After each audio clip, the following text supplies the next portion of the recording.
عالم صلی اللہ علیہ وسلم نے ہمیشہ قربانی فرمائی، ہمیشہ۔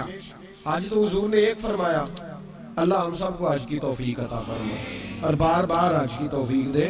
صحابہ نے 40 حج فرمائے ہیں، 50 حج فرمائے، حضرت فضیل بن عیاض نے 60 حج فرمائے۔ اللہ کو توفیق دے، قبول فرمائے اور اللہ سب کو بار بار وہ موقع نصیب فرمائے۔ تو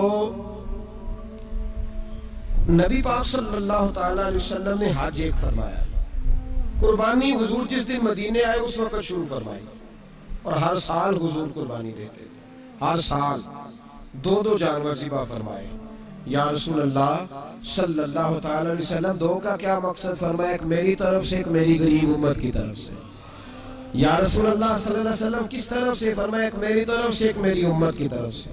کبھی فرمایا ایک میری طرف سے، ایک میرے اہل بیت اور میری امت کی طرف سے۔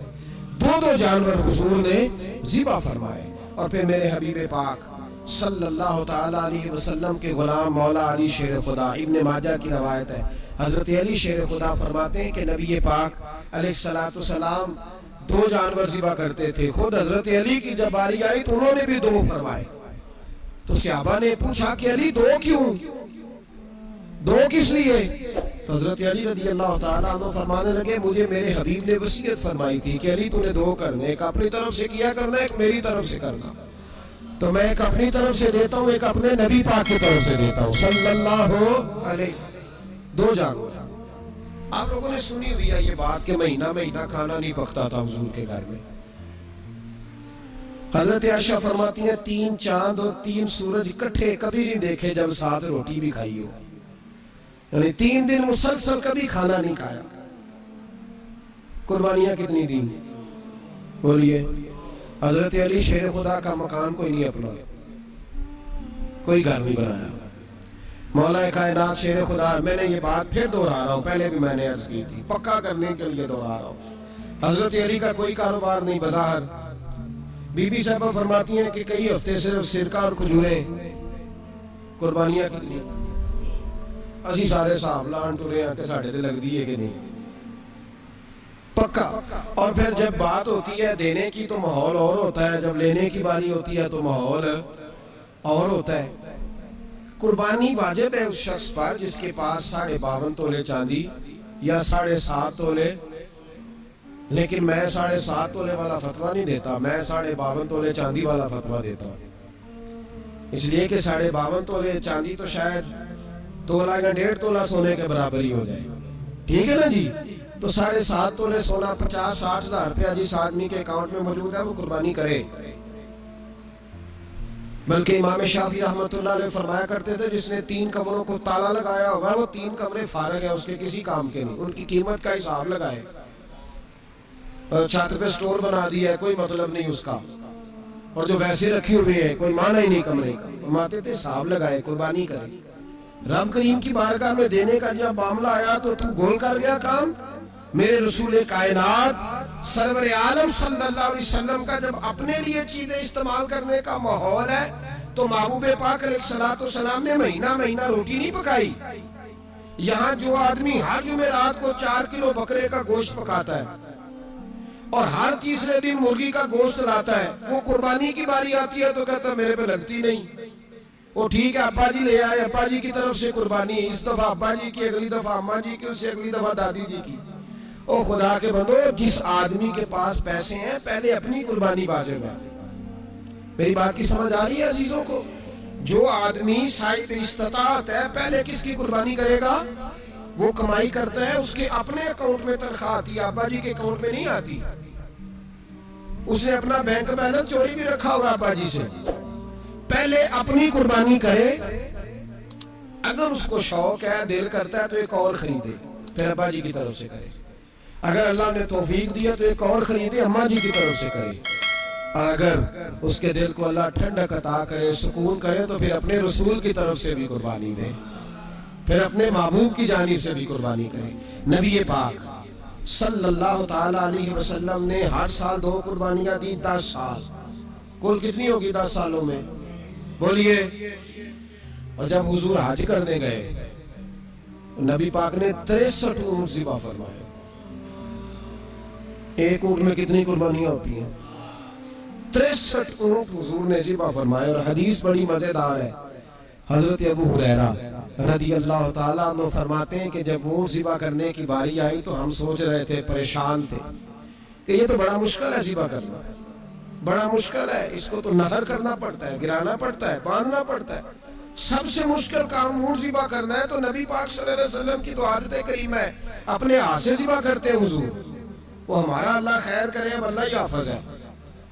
ذبح کرنا تو دور کی بات ہے. ہمارا جو بی اے پاس لڑکا ہے نا, اس کو ڈر آتا ہے جانور کے پاس کھڑے ہوتے ہیں.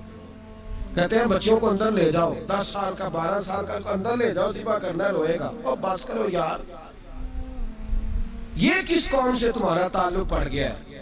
ہمارے تو 12 اور 14 سال کے معوذ اور معاذ ابو جہل کی گردن کاٹ کے رکھ دیا کرتے تھے, اور تو بچہ بکرا ذبح کرنے سے ڈرا رہا ہے. اس کو کھڑا کر لا کے. قربانی تو جہاد کی ٹریننگ ہے. وہ کھڑا کر, اس کو کہا بیٹا یہاں کھڑا ہو, اللہ کے رستے میں بکرے کی گردن کاٹنی ہے. اگر کوئی شخص خدا رسول کے دین کی مخالفت کرے, کفر کا جھنڈا اٹھائے, تو اس کی گردن بھی کاٹنی ہے.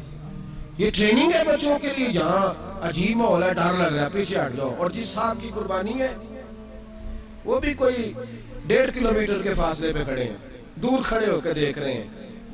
نفیس ہی بڑے ہیں جناب, لطیف ہی بڑے ہیں. کپڑوں کو کوئی قطرہ خون کا لگ گیا تو بڑی مصیبت بن جائے گی. اور امیر آدمی, اس کا تو گھر کسائی نے خود فون کیا ہے کہ صاحب سب سے پہلے میں آپ کے گھر آؤں گا. اس کو پتہ ہے کہ منہ مانگی قیمت ملے گی.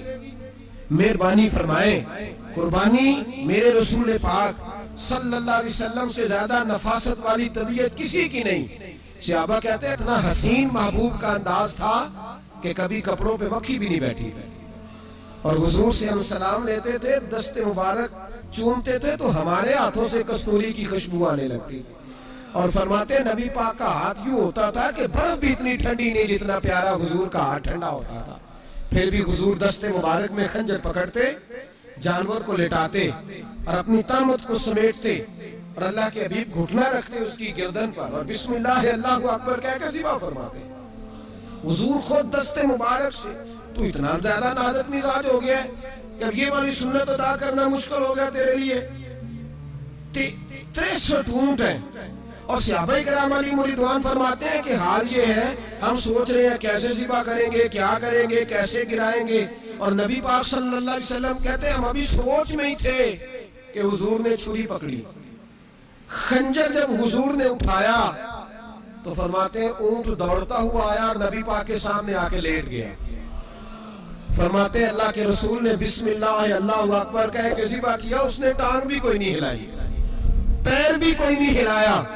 وہ کسی شاعر نے بڑی عجیب بات کہی تھی. اس نے کہا پھنسی جو دام میں بلبل تو لگی یوں کہنے, کرے گا قتل کیا تو نے جب اسیر مجھے, کباب شمع کے شعلے پہ کیجیو سے یاد, شکل گل نظر آئے دم اخیر مجھے.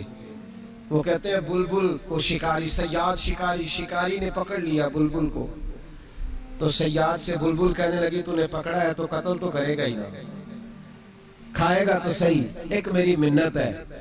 شکاری کہنے لگا وہ کیا؟ تو بلبل کہنے لگی جب تو مجھے ذبح کرے نا اور پکائے تو مجھے پھول سے بڑی محبت ہے.